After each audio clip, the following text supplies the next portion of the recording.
like you all to say hello to Kristy. So excited. Uh, Mr. Herbster has met Kristy over in the UK before. She has a brilliant new location in London. I mean, prime spot and really nice location. But moreover, she is with Reflect CKD. She's a really an excellent martial artist. I've seen her katas. She's just so graceful and wonderful. And are you sitting down? She's trained as an actress and she teaches students the acting side of a drama course that she's involved with. So she's got south of 200 students on the martial arts side. And on the drama side, she's probably almost has that too. I don't know exactly the numbers, but she's a really wonderful and talented executive. Kristy, could you say hello to everybody? Yeah, sure. Hi. Great to be here. Thank you for having me. Nice. You talked about communicating with impact and the language of impact. Communicating with impact. I mean, as an instructor, I mean, I need to communicate with impact from a high level. What stirs in your mind when you talk about this language of really strong impact? What would you say? I'd say that as an instructor in any discipline, being able to hone the craft of communication is just a way of amplifying your message. So regardless of what you're teaching, being able to communicate it is either enhancing it or reducing it. So if I believe in my message and I believe in what I want to communicate to my students, then I need to be able to work on my communication skills to be able to reach further. Love it. And when you're talking about the students, obviously they need to feel connected to that instructor. So you've been working on ways, strategies, instincts on how to do that. What again, from a larger level, what stirs in your head? Well, I think it depends how you think about being an instructor. So in my opinion, being an instructor, it's like being in a relationship with your students. So it's a symbiotic relationship. So I want to be able to make a connection with them, the same way that you make a connection with anybody that you care about in your life. When you have a connection with people, they're more open to what you have to say. And so that means that your message can just go a little bit deeper. Yeah, so that's what it means to me, really being able to make a connection with them so that I can have a greater impact and also so that they get more out of it as well. And I do equally. So the better relationship I have with them, the more I personally get out of it too. So it's how does this fold into a stronger culture? Well, it's key. Culture is just the atmosphere that you create with your instructors or your students. And for me, well, it's like being a part of a family. So every family, every unit has a tone or an atmosphere or a culture. And you create that by all being on the same page, really. So you can tell when you go and visit somebody, you can tell families, they have something about them that unites them. And I think we have that in our schools as well. We have the potential for that in our schools. And you have that by communicating openly. And having those channels free so that people can come to you if they've got problems and you can speak honestly and openly about what you want from them as well as what you're going to give them. Yeah, and you also want them to buy into the energy and the spirit. Yeah, and you do that so well. Yeah, absolutely. It's a two-way street. How you work it into the buy-in? And I'll give you a specific question, but how do you work it in on? You want all your students to buy in, and then we'll drill down just a little bit more. Well, you want them to believe in what you teach because you want them to get the most out of it. So that, there's nothing sinister about that. You want them to buy into what you're doing because you believe in it. So I think that's the key, actually. So before the buy-in bit, you have to believe in what you're doing totally. Because if you don't believe in it and you get people to try and buy into it, it will never be as impactful. So I think you've really got to believe in your message and what you teach and what you are giving people in order for them to buy into it. Yeah, as a one-off, you talk about the praise sandwich. Like if I'm a staff member of you or I'm a student, Tell us about the praise sandwich a little bit. I reckon most people who are instructors use this in some way. So it's just a way of opening people up. You know, when anybody close to you gives you criticism, there's a part of you that locks up. Well, I hope it's not just me, but I know that if I'm given criticism bluntly, sometimes I'm not as receptive to it. So you need to feel that the person giving you the feedback or the criticism really cares about you and likes you and wants you to do well, is in your corner. And so the praise sandwich gives you an opportunity to share something that you really like about that person, either if it's a technique that they're doing or a way that they're behaving or something that you love about that person, so that then they relax and they are more open to receiving what you've got to say. They know it comes from a good place. So I can tell them something that I really love about them. I can give them some feedback, some criticism, something negative. They're more open to it. And then I finish with something nice at the end. I do it to myself as well. I don't think you just have to do it to other people. I think you can do it personally as well. Yes. And maybe an example that you could share with us that creates that symbiotic message. What would be an example? Well, there's so many examples I think about with an instructor. So maybe an instructor who is a bit harsh with other members of the team and can be a bit blunt. I might open with something that I love about them. Thank you so much for getting here and getting organized. I really appreciate your work ethic. It means a lot to me. I think we just need to be a little bit careful about how we're speaking to other team members, because sometimes your intention to make everything really good might be taken in the wrong way by other people. But I know it comes from a great place. So let's just work on that together. And thank you again so much for doing a fantastic job.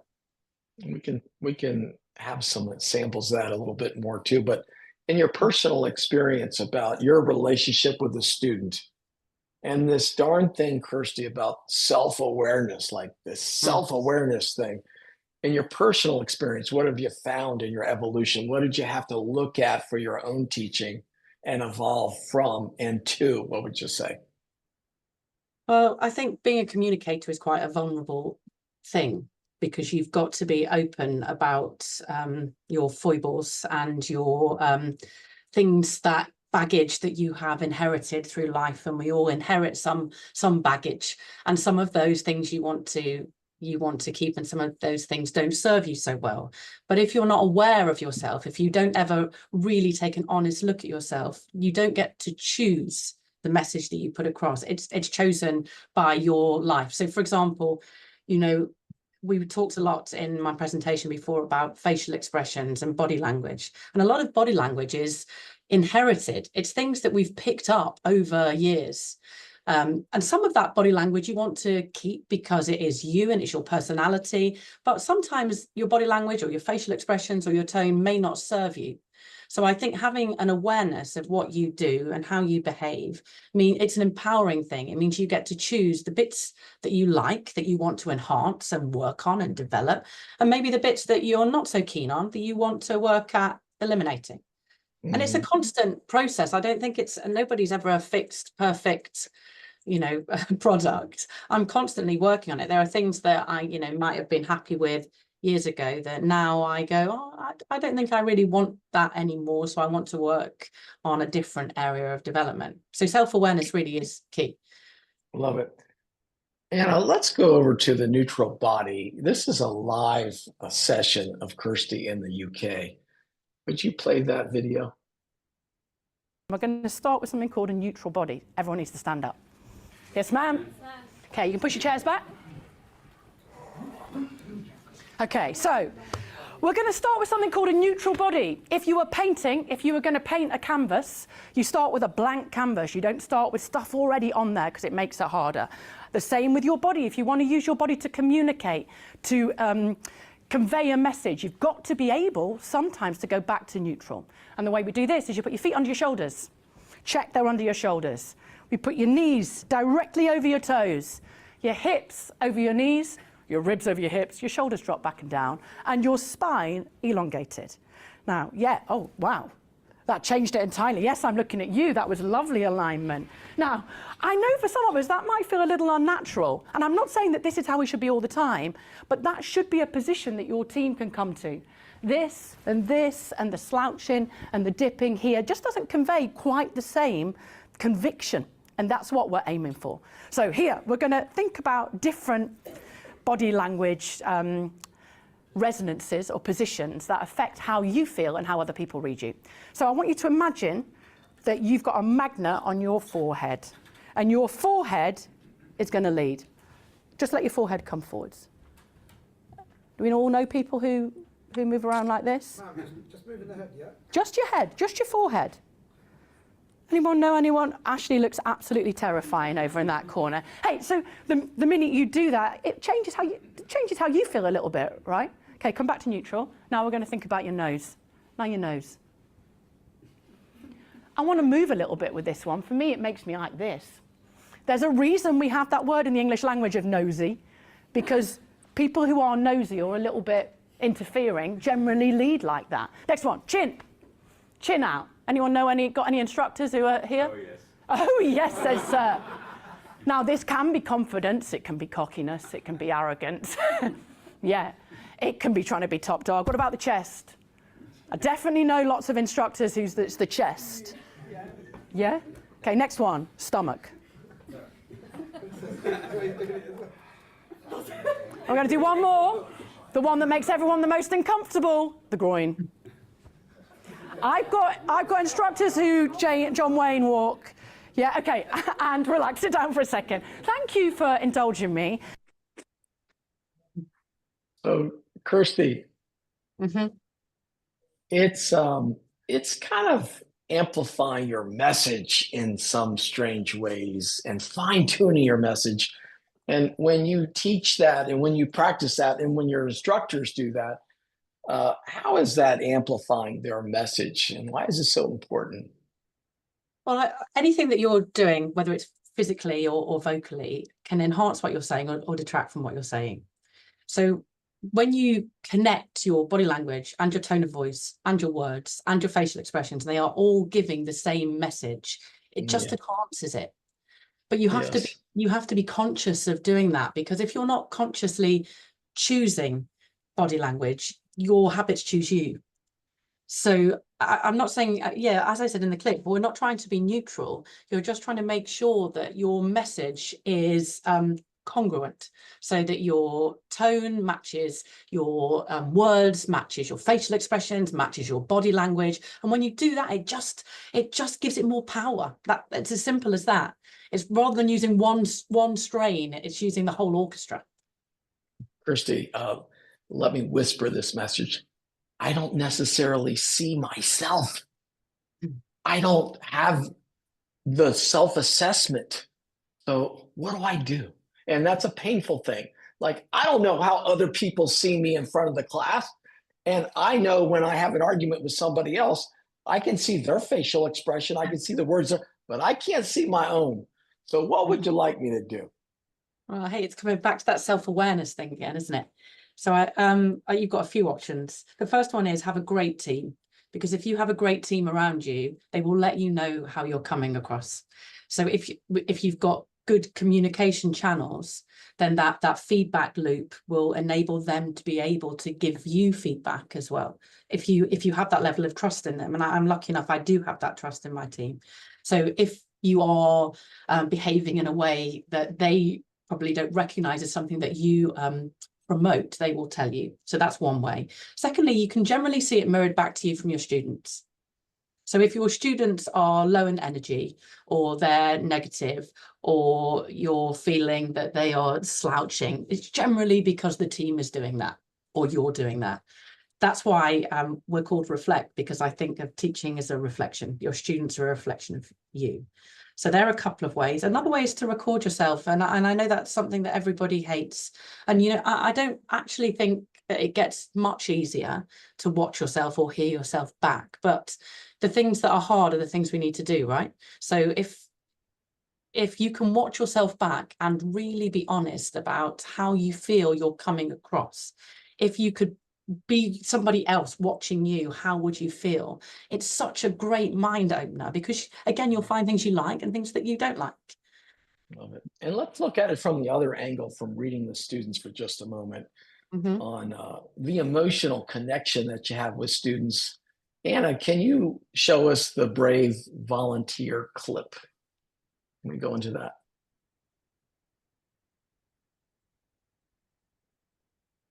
so now I need the 3 bravest people in the room. Who are the 3 I need 3 volunteers. You're going to come up to the front. The 3 bravest. Yes. Okay. Come up to the front. Come up to the front. Okay. So I'm going to work a little bit quicker because I have a tendency to talk, and my talking goes on a little bit. So 3 very brave volunteers. We are going to put them into positions like Madame Two Swords Waxworks. Everyone been to Madame Two Swords? Yes, ma'am. And I've got titles already for these characters. So this character over here, the title of this waxwork is the False Sensei, or the False Sabnin, or the, we didn't like the word false, pretend Sabnin. Can you give me some ideas? What position? Give me some ideas. Ash, what do you think? Oh, you've already got some. Oh, I love it. Okay, so we went with the groin lead and the stomach cat. Always. Okay, great. Do we all recognize an instructor like this? Do you? Oh, not this personal, it's not you. They don't mean you, do they? We all recognize that. We have a little laugh at it. But you know, the very fact that you recognize a person who's like this, and you would associate that with being false or not being honest, means that when you see somebody, you make an assumption based on what you see. And if you make that assumption, guess what? Everyone else does too. Everyone looks at people all the time, and whether it's conscious or subconscious, they see that and they go, oh, false. Thank you. You were really good. That was excellent. Oh, now you've got a lot to follow. Okay, so this next one is called Turbo Student, or Crazy Grasshopper. Oh, yeah. Okay, so this is, we all know these, the student who comes through the door and you go, okay. You recognize that, yeah? You see them and it's like, ah! They're outside, up and down. You see them outside the window with their parent chasing them, and then they come through the door and you have to psych yourself up. That's you. Okay. Give us some ideas. What can Sir do? Can you? I liked this. We did hands up here. Oh, I love it. How many of you have one of these that turns up? No, or this. Or this, yeah. Yeah, great, fab, thank you. Guys, you can both sit down, they were excellent. And my last one, I've called this one the Shrinking Turtle. This could be a team member, or it could be a student. So shrinking, the idea of feeling smaller. So I'm imagining someone who feels uncomfortable, someone who, oh, very good, you've got acting qualifications. No. Very good. Here, we see this, right? You see this in someone who comes for their first class. Anyone got any team members that you recognise that? Yeah, yeah, excellent. Thank you very much, sir. That was great. So, Kristy, it's such a great idea. So you're really kind of getting into recognizing student cues. Mm-hmm. And once you do that, what's the power in the palm of your hand as an instructor? You could tell me, just go out and make these announcements. So I make these announcements. Is that okay? Or do I need, as an instructor, to do a lot more with recognizing these cues and body language? What would you like me to do from that? Yeah, I think you need to do a lot more than that. Otherwise, I don't know that it's an instructor. It's just an announcer. So I think an instructor, it's a relationship. And when you're in a relationship, hopefully you are aware of the other person and how they are feeling and reacting. So those cues are great for a few reasons. So the first one is you can preempt problems. So you can see difficulties before they really fully arise. You can see what people need. And as instructors, as martial arts instructors, if we are trying to improve people, we're trying to give people what they need. And everybody needs something slightly different. So we're trying to read what they are lacking or what they're struggling with and help them with that before it becomes so much of a problem that shrinking turtle is too uncomfortable and doesn't come back. So that's one way. The other way is trying to make things a bit more personalized. So you can have all of these different personalities in a class, but by reading their personalities, you can give the same feedback, but in a personalized way. So if somebody is the cocky Shaw student and needs some feedback, you might want to give feedback in a way that is not going to enhance their ego, but is not going to crush them either. You might want to frame it as a challenge if there's someone who's up for a challenge. If you've got someone who's shy, you want to frame your feedback in a way that's going to build them up. You can still give exactly the same feedback, but the power is that you can tailor the tone that you deliver it in, or the words that you use to suit that individual student's needs. So I think Yeah, that's so one great. your delivery could be different Yeah, absolutely. depending on the situation. Yeah. Because the end result is what? Well, the end result is hopefully the same. They receive the feedback that you've given and they work on it and they're able to apply it. But people need things given to them in different ways. And we know that in personal lives, right? You can't give the same feedback to people in your life in the same way, because we're all complicated personalities. And when someone's coming in to learn something, they have a vulnerability to them. And it's our responsibility, I think, as instructors, to help them flourish. And like all plants need slightly different things, I think humans, although we're very similar, we need it in different ways to bring out the best in us. And I think that's the beautiful thing about being an instructor, trying to read that. And you won't always get it right, but just the act of trying to work on that, I think, makes you more open to understanding other people. And if you understand other people, you also understand yourself a little bit more. And so again, it's a selfish thing too, because when you start to help other people, that feeling filters down and you start to notice the moments when you feel that little shrinking turtle, and you can go, oh, I felt that way. Why did I feel that way? And you can help yourself grow as a person too. And you want me to be, as an instructor, emotionally awake Uh-huh. to the students' needs. And so you've been so good at doing that and growing your student count. So what does it mean to be emotionally awake and be aware and everything that you've been talking about?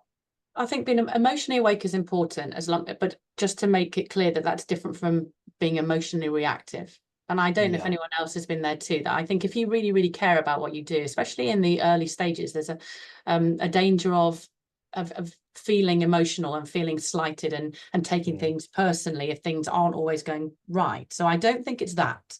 I think it's having a level of professionalism. You need to still have that, and you do need to have part of you that is guarded, because otherwise you take every quit and every complaint to heart, and that isn't good for you either. But you do need to be aware of people's emotions and your own emotions and your team emotions, because it just means that it's a happier school, and everybody improves that way.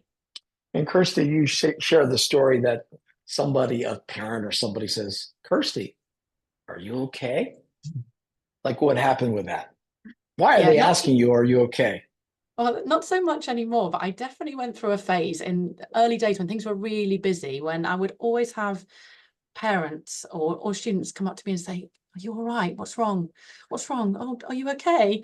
And I used to go home and say, everyone keeps asking me if I'm okay, and I'm fine. I don't know why everyone's asking me. Until I realized that they're asking me because it's something that they're reading in me. So people aren't just grabbing that from nowhere. There was something about me that they were reading, and I started kind of analyzing that. And I came to the conclusion that I have slight resting stressed face. So it's a micro expression. We all have them. That your face has learned to sit in a certain way, just like your body learns to sit in a certain way through habit and time. Our faces do the same thing. Some people look angry. Some people look stressed. Some people look bored. But it's often not an actual feeling. It's how our face has learned to sit. The problem with that is people then read your facial expression as your emotion. And you want to be mindful of choosing what people are reading. So I had to try and work on my resting stressed face and the micro expressions that maybe don't serve me. Yes, Kristy, like I have a small little smile on my face, but I can see myself. So I'm helping myself have a light countenance on my face. But that's not easy to do.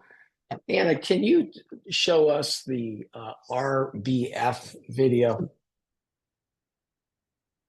Now, that's one of my students and one of my instructors, and she actually, people tell her all the time, she's quite terrifying there, isn't she? People tell her all the time that that's her natural expression. So it's not when someone actually feels something. Resting bothered face is, for example, when your face at rest shows what other people perceive as anger or disgust. And so, Kristy, can you tell us what RBF stands for? You want the PC version, or? Yeah, you can say it. I think it's okay. So officially resting bitch face, Yes. which is when you always look angry or like there's some problem. And we all know people like that, and maybe we are people like that sometimes. And I think, you know what, it's absolutely fine for your face to show that. If that's how you're feeling, if there's something that's happening that you want to be able to communicate that, then great. The problem comes when your face shows that, but it's not your emotion, because people will react to that and respond to that and make assessments and judgments based on that, especially if you're an instructor or you're a communicator. I love it. Because they're always reading you. They're either being attracted to you or repelled to you. Kristy, you love visiting other schools, right? Yeah. And sometimes you've had an experience like you're warming up and what the heck is happening? Well, I just want to say that I generally love visiting other schools, but I know that on occasions I've visited schools when you've gone to do the warm-up and the instructor is just so boring. Their tone of voice, their delivery, that you finish the warm-up and you kind of feel worse than when you started. And they've been doing all the right movements. Your body's probably warm, but just in their delivery, their tone, I finished the warm-up thinking, oh my goodness, I think I'd rather go home now. They haven't pumped me up. They haven't psyched me up. They haven't given me the energy that I need to start the class. But it doesn't just have to be boring. It can be other emotions as well. Like what? Like, for me as a student, fear. But it's great to go to other schools because you experience what students experience. I know I've been to class when the instructor running the warm-up has probably had a really bad day, or they've just got off the phone from somebody, they've just opened loads of bills, that something's made them really angry, and they do the warm-up in this kind of angry way, and they're putting people out, they're not getting it quite right just because they're in a bad mood. And you go through the warm-up feeling a bit like, oh, please don't mention me, don't notice me, I'm fine, which is not a good way to go into class either. So yeah, visiting other schools shows me the things that I don't like as well as the things that I do really like. And it shows me the power of how well, it's back to that praise sandwich again, isn't it? Your warm up is the start of that sandwich. It's the praise bit. If you don't get that right, the content portion of the class is never going to land as well. So you've got to start as you mean to go on. So if you want an energetic, open, excited class, that's what you've got to deliver. If you want a fearful class, go with the angry version. Or if you want a class that's already switched off, go with the bored version. But the beautiful thing is you can choose it. So that power, I think, is fantastic, because just by your delivery, you affect how that student experiences that entire class. So yeah, it's so interesting because I had like kind of a disruptive conversation with somebody, and then I was with another friend later on, just an hour later, and they said, "Are you okay?" I mean, they could tell. He says, "I've known you a long time. Did anything happen that I didn't know that I was throwing off those emotions?" So think about an instructor in front of a large class. They've got to put on their theater face, their drama face. They have to be aware of what's happening. I mean, that's why you've been so congruent with emotions in reading the classroom. Anything that you want to expound on that? I have a few more questions to ask you.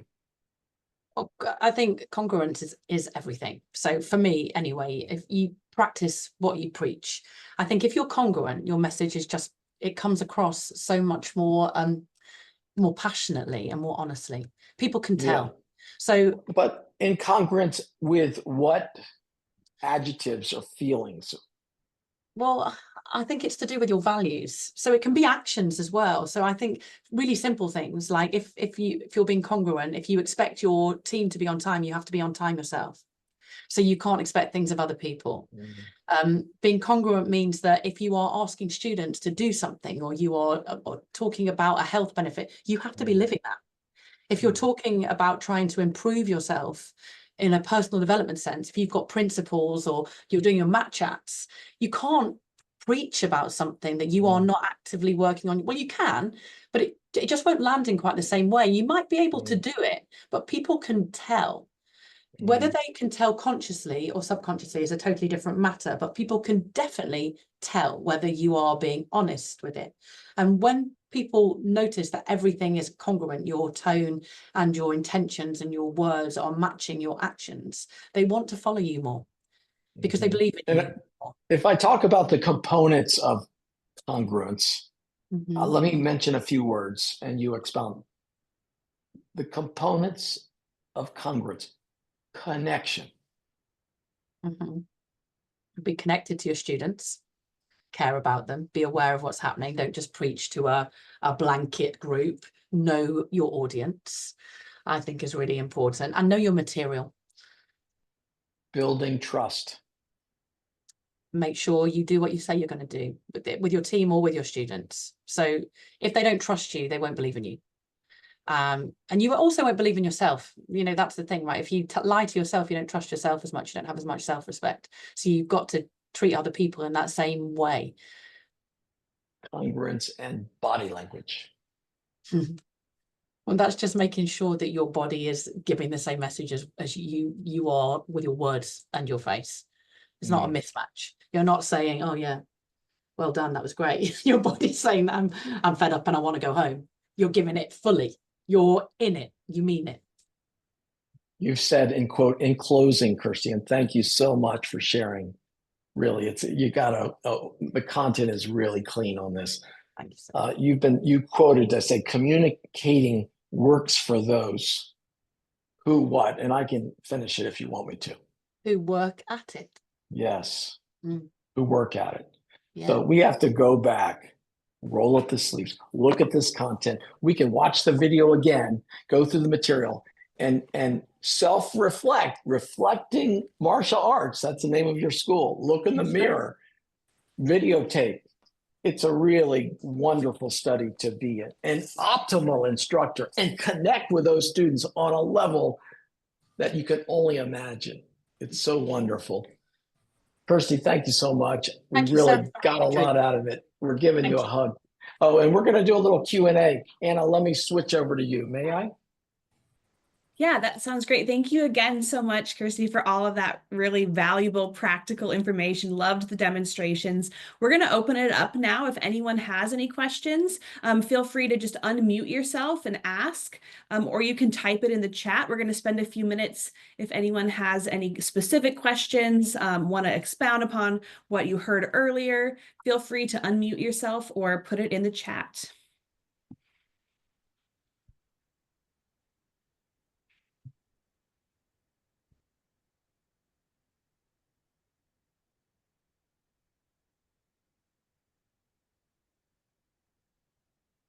Kristy, thank you so much. Kind of earlier on in in your presentation, you were talking about giving feedback, and like at EFC, just internally, we often talk about that as like, or we identify those types of conversations as like crucial conversations. There's a book about that, which is kind of helpful, and then or like real talks. That's how we talk about them, so everyone kind of knows what type of conversation we're about to have.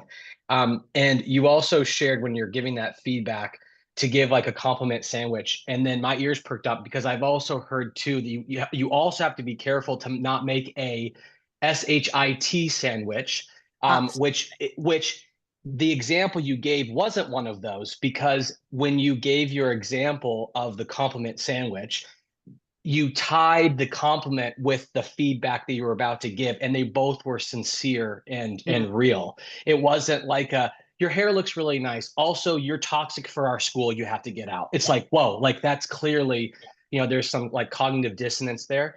I was wondering, do you have any other like tips or ideas about when you engage in those crucial conversations with team members, a parent, a student, in addition to your body language? I think it's also a good idea to remember that it doesn't have to be a formula.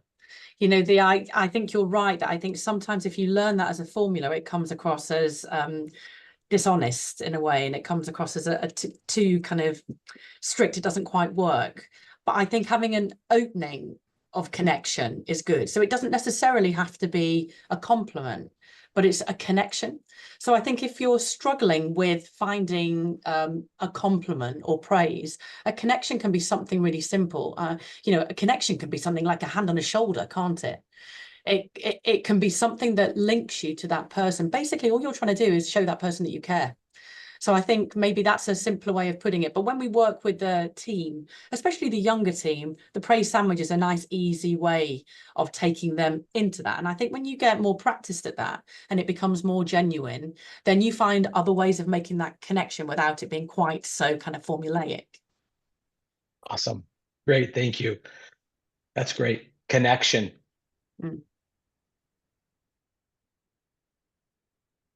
We have a question from the chat. Does it matter the appearance of your instructors, like having tattoos, a bearded face, other hygienic elements? Well, I think it depends on the school, because I think each school has its own culture, and what might work for some schools might not work for others. But as far as I'm concerned, there are certain things that would be a no in terms of jewelry, because of our uniform ethic. But I think personality is probably more important than any of those other elements. So if it's not something to do with uniform or safety, for me, they are all the other things are secondary. You want the uniform to be smart because you want people to show that they take pride in their appearance and they respect the school, because that shows that they are, you know, martial arts character.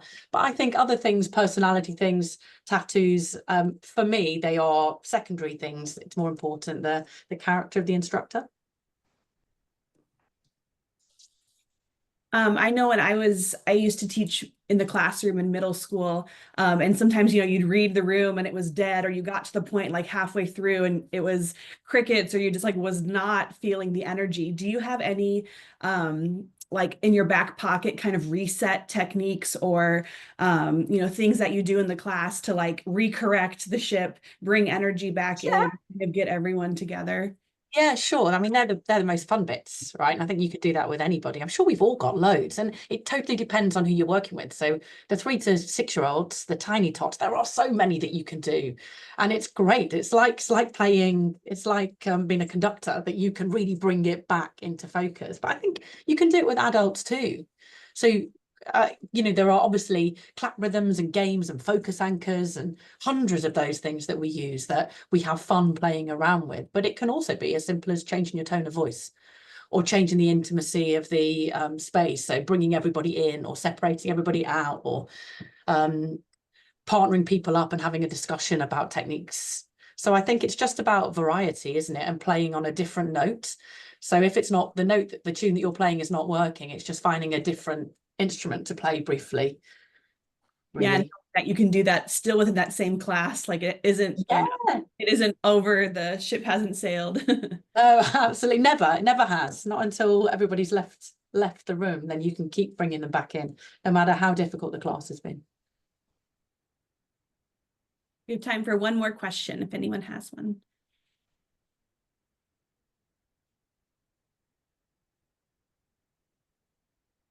All right, well, thank you so much. Again, we really appreciate it. And again, we'll get to that in a few minutes, but wanted to let everyone know this recap will be available, or replay will be available. So we'll get to be able to dig back into this content even more later this week. So we really appreciate everything that you've shared, Kristy. I'm going to hand it over to Brian.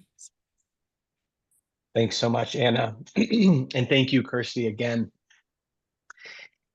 That was such a like introspective presentation.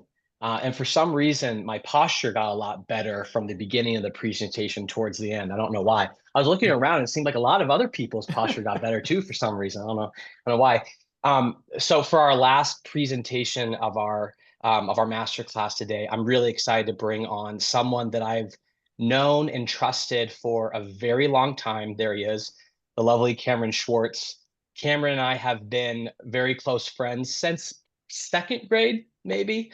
And I've always admired his real desire and hunger to help people grow and push through their seeming barriers and limitations. And because that's like what he's done since graduating from college. He's been in the fitness industry his entire career, most recently working at the Nike World Headquarters. Cameron and I are from Portland, Oregon, and Beaverton, Oregon is where the Nike headquarters are. So Cameron was a trainer there. And then he now serves as a financial advisor with Edward Jones. So why the heck is Cameron here? Well, I'm going to pull Tom Clifford right now and get some interaction. Can I see with everybody a raise of hands if you know exactly what the market is going to do within the next 6 to 12 months? Anyone? No. Okay. Oh, Karen. Okay, so for decades, ESC has been committed to helping our clients build successful and sustainable businesses. So we thought that Cameron would be a great resource to share some timely insights on the market, investing, and tax smart retirement planning, all through a martial arts specific lens. So it's all yours, Cameron. All righty, thank you. I'm going to share my screen here and see if I can't screw it up. I'm a little bit of a technological Neanderthal, as Brian could probably attest to. All right. I wouldn't share that publicly. Screen looks good. All right. Thank you guys for having me here. I want this to be relatively conversational. I want you guys to ask me questions as we're going through this. Feel free to just interrupt me. Feel free to raise your hand, type it in the chat, whatever you want. There will also be a couple moments after some slides that I'll save space for questions too, and then at the end as well. So again, I want this to be somewhat conversational, but we'll dive in. So there are two types of people on this call: people who are thriving in their business and people who are just surviving in their business. One of the main characteristics of the people who are thriving is they've figured out a way to invest to make their money work for them. One of the main characteristics of the people who are just surviving is maybe they haven't quite figured that out yet. So my goal today is to give you the power to retire on your own terms. I want you to be able to teach when you want to teach and not teach when you don't want to teach. There are too many folks in the industry who grow old and teach because they have to, not because they want to. I'm going to give you the tools today to allow you to have freedom and choice. So what I'm going to do is take this time to educate you on the current market, your retirement, some options you may not be aware of, and then I have a sizable gift for you at the end if I can manage to not put you to sleep. All right, so this is the M2 money supply. It tracks the global supply of money being pumped into the system. So this isn't just the US, it's the entire world. Every country has their own currency and their own central banks, and those banks can increase or decrease their money supply. When the money supply goes down, we call that quantitative tightening, which is just a fancy way of saying less money in the system, and we're basically trying to slow the economy to make sure inflation doesn't rage too hot, which you can see right before COVID and again after inflation peaked in 2022. We are now in a period of money printing, which is good for assets like housing, the stock market, crypto, etc. The more money in the system, the more people make it work, the richer people feel, the more people spend, the more prices of things go up because demand is higher, which is what we're seeing right now. The global supply is increasing. Asset prices tend to follow at about a 3-ish month lag, so there's reason to believe prices of assets will continue to rise. All right, so right now you are trading your physical energy for monetary energy called dollars. Those dollars are being deflated away through continuous money printing we call inflation. Inflation doesn't happen the way you think it does, though. The majority of inflation doesn't come from just corporations and businesses raising prices. It comes from the government turning on the money printer and diluting the dollars in your bank account, which ultimately debases your economic and monetary energy and devalues the energy you use to build and maintain your business. If you're keeping your hard-earned money in your bank within a savings or checking account, let's say, while receiving a measly 0.1% interest rate, you're getting slapped in the face by banks. You're essentially giving them a loan to go do as they please with your money and invest it for themselves to go make loads more while giving you a tiny little interest rate. That's like you loaning me your house for the month. I pay you 0.1% of the house value per month while I go rent out your house behind your back and charge 10%. Doesn't seem right, does it? The only way that you're going to keep up with inflation and retire with the life you want to live is by investing in the markets to outpace the inflationary rate which is currently sitting at around 2.5% year over year, if you believe the government tells you the truth about these numbers. All right, so the first question that I usually get is, Cam, how do I invest my money to stay ahead? There are so many options and it's so confusing. Correct. The financial system is, in my opinion, by design, built to be highly complex and confusing. So it's my job to simplify things and provide easy to understand solutions that provide the desired results. So how do you invest to outpace inflation with the least amount of risk? That depends on your risk tolerance. I assume most of you have moderate to low risk tolerances based on your stage in life. Everyone's a little different though, so I can't make concrete assumptions. I'm 32, still relatively young, so I can generally take higher risk because I have time on my side to weather any storms that may come my way. To paint the picture and help you understand where I'm going with this image, I want you to think back to 2008. If you were a high risk, high reward person, you would have lost your ass because the risky stuff plummeted. Now imagine you're really risk adverse and invested accordingly. Your portfolio wouldn't have dipped nearly as much as someone's who was high risk. So to achieve that safely, you'd be in fixed income, like bonds, CDs, similar investments. The idea is to define your goals and then invest accordingly by reverse engineering.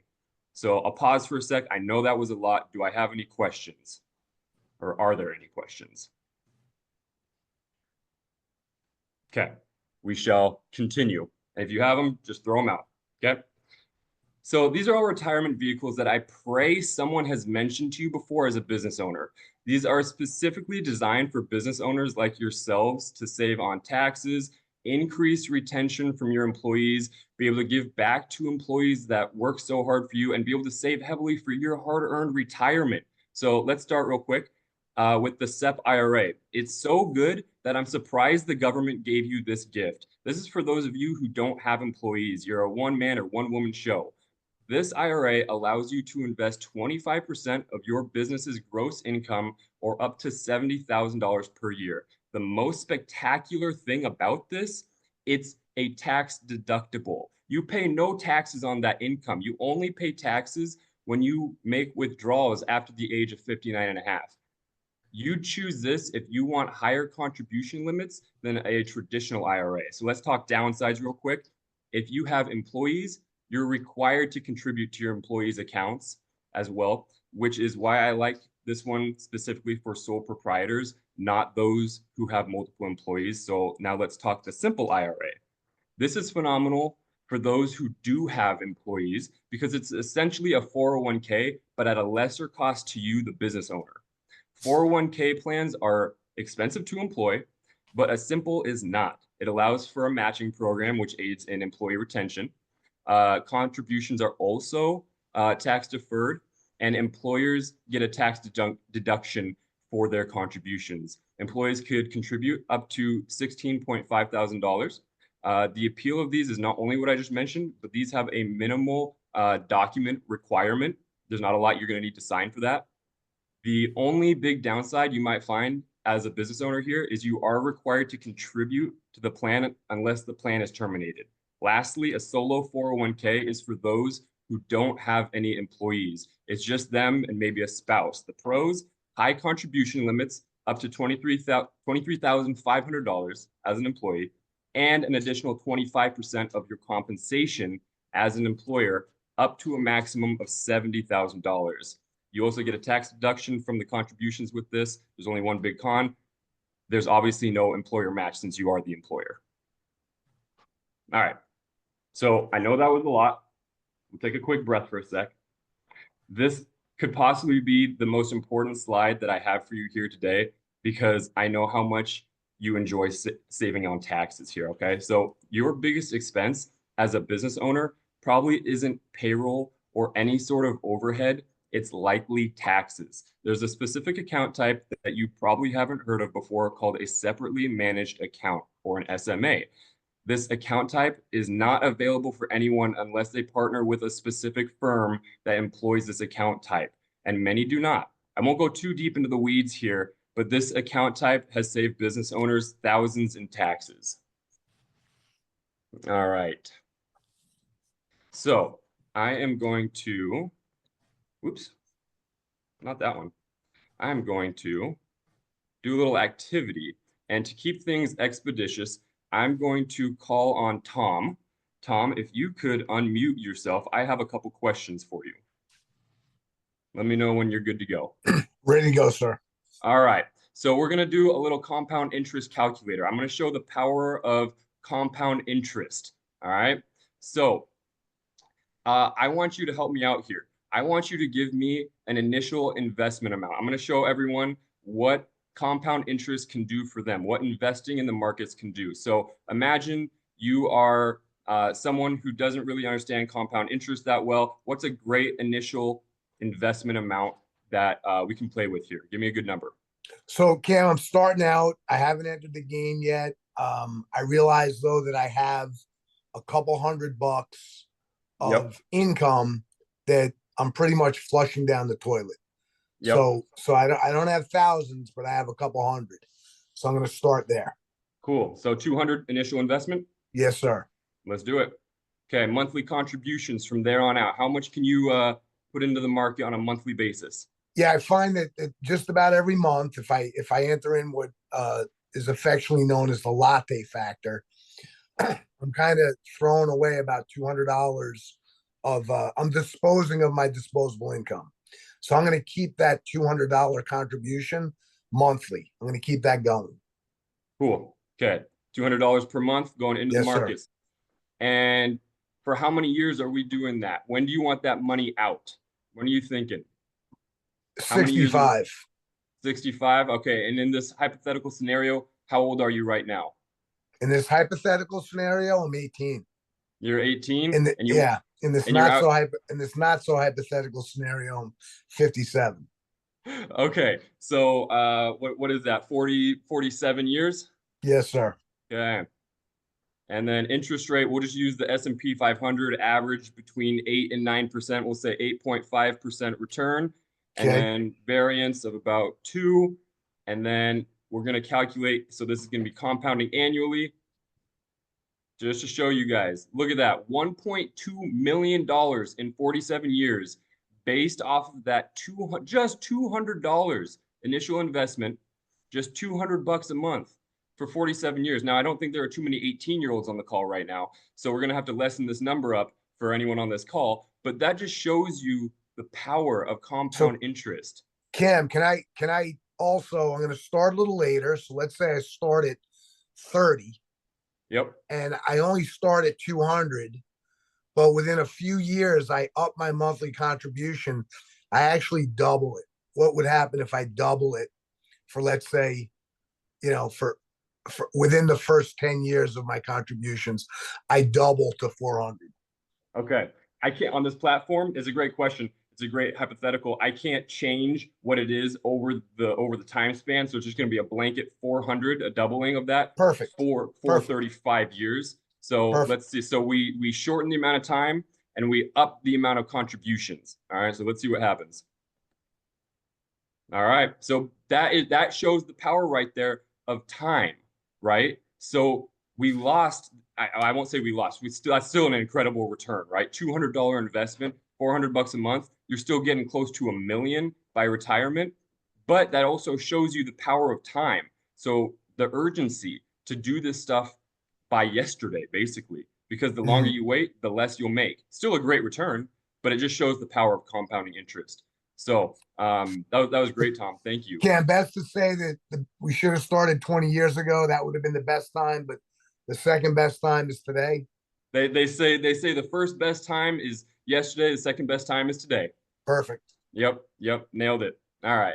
Let's see if we can get back. All right. I'm going to go back into my slideshow. Oops, that's not what I want. And Cameron, do you have we're about time or needing to have like some quick Q&A or people can share afterwards? Yeah. Whatever works for you. Yep. Yeah. I'll just power through this 60 more seconds, then we'll rock and roll. We'll go. Okay. So because I'm super grateful for you guys having me on, for EFC allowing me to present and educate on these topics that are crucial for a happy life in retirement. So as a thank you, I'm offering a free comprehensive retirement plan and proposal to anyone who would like. This is generally goes for anywhere between 1,500 to 3,000 at most firms. The only cost for you here is just your time. If you'd like a really detailed blueprint of what your retirement plan could look like, we use this multi-million-dollar software tool called Money Guide. Takes into account every corner of your financial experience, from income to liabilities, Social Security, tax liabilities, if you retire in a different state, et cetera. So I then give you a proposed portfolio to help you retire comfortably and safely with the least amount of risk, depending on your goals and risk tolerance. So if anyone would like something like that, I left my email here. You can get in touch with me. Or if you have any other questions that you think of later down the road, you got my contact information. So thank you, guys. Thank you, Cameron. Thank And you. we will send a recap. And just Cameron, just to as a reality check though, what's the catch? This when you have that great session with the person and give them a full action plan for like what they can now do you now hold the keys and they have to work with you moving forward? That's a great question. Nope, that is their plan. That is their, if they choose to take that somewhere else, they want to do it on their own, totally cool. This is just a package that they can carry with them, kind of a blueprint. It's just more education for them. There is zero commitment, zero, no attachment here. It's just a little gift for you if you want some insight onto what your retirement could look like and what a plan might look like for you. Thank you, sir. Thank you. All right, before we end today's call, just wanted to give a couple of really exciting announcements. I'll pull a John Coquinos and say, are you sitting down in your seats? Are you ready for it? We are really excited to announce our 2025 EFC Summit is happening October 3rd and 4th, right outside of the Dulles Airport, conveniently located. And we're super excited to officially announce that we have Professor Pedro Sauer joining our summit lineup, along with a jam-packed lineup of some great keynotes. We have Jim Bundy, who's on the call right now, going to be presenting. Grandmaster Zolfi. We have Chris Pritchard from the UK is going to be presenting. We have a really strong all-star Q&A panel, heavy-hitting Q&A panel. We have 9 full breakout sessions that are tailored to every member of your team, from staff to owner. We have some great instructor training sessions planned. And the best news of all is that this year, it's our most affordable and accessible summit. Our ticket prices and our hotel offerings are the most accessible they've ever been. So we really encourage you not only to come out yourself, but bring your team and re-energize your business and walk away with a ton of great immediately implementable strategies, techniques. So we're really excited for this year's summit. The link to information about the summit is in the chat, and there you can find our schedule of events. You can see some of the speakers we have slated. More will be added. You can book your hotel room. You can book your tickets. And we're just so excited to welcome you to the 2025 summit. And if you have any questions, please feel free to reach out to us. And we do right now have a lower ticket pricing. It will be bumping up as time goes on. So we really encourage you to lock in those lowest ticket prices at the link in the chat. And then also one quick reminder that our replay of today will be available on our EFC online community that you all have access to through the Aquila dashboard. You don't have to have a separate login. This online community is for you.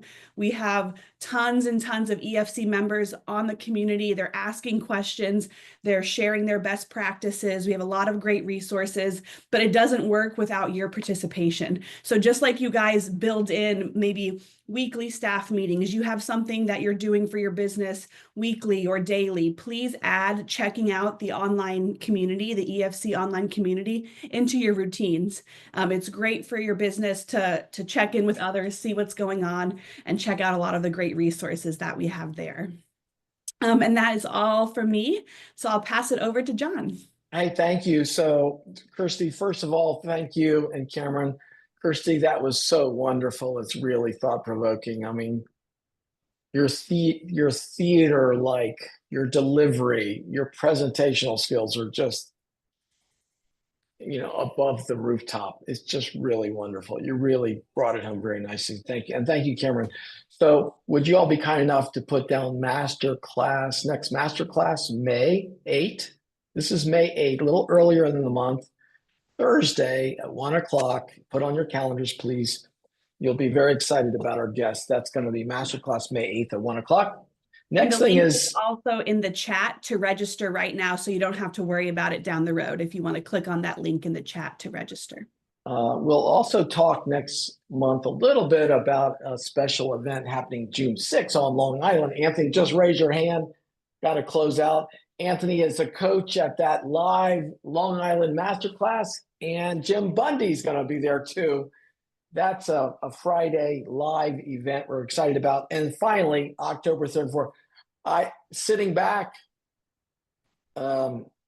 Pedro Sauer, as Tom says, and I say, like, that's royalty stuff. Jim Bundy, thank you for helping bringing him, because I think it's a very rare situation to spend some time with somebody of seniority who has such a great background, who's how well known. He is a respectful gentleman. He's a man of humility, and he's got great wisdom. We're really happy to have him at our summit. I'm really excited about it. So there we go. As we say, upwards and onwards. Have a great day, and you are somebody special.